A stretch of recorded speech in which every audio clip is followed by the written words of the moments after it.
देखिए, आरक्षण को लेकर मेरी जो समझ है वो क्या है मैं आपको बताता हूँ कि फॉर एग्जांपल ऐसा समझिए कि आपके दादाजी ने किसी का मर्डर कर दिया था और आज गवर्नमेंट और प्रशासन उसकी सजा आपको सुना रहा है कि भैया आपके दादाजी ने किसी का मर्डर किया था जिसकी सजा आपको सुनाई जाती है। और सबसे मजेदार बात पता क्या है कि आप उस आदमी को जानते भी नहीं हो जिसका मर्डर हुआ। तो क्या आपको लगता है कि ये न्यायिक रूप से सही हो रहा है?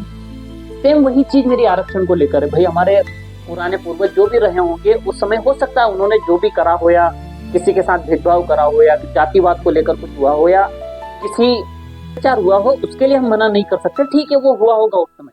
लेकिन अगर आज उस चीज की पनिशमेंट मुझे दी जा रही है तो क्या ये सही है?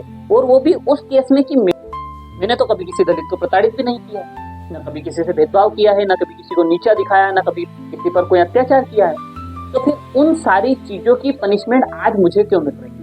तो ये एक सोचने वाली बात है कि ये क्या सही हो रहा है जो हो रहा है।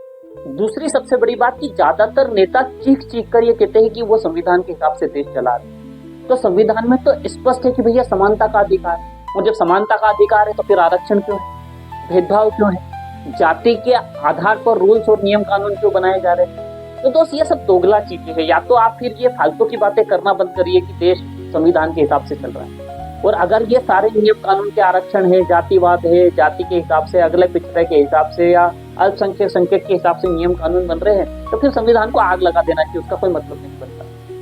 क्या बात है सर, क्या बात है सर, क्या बात है ये बात।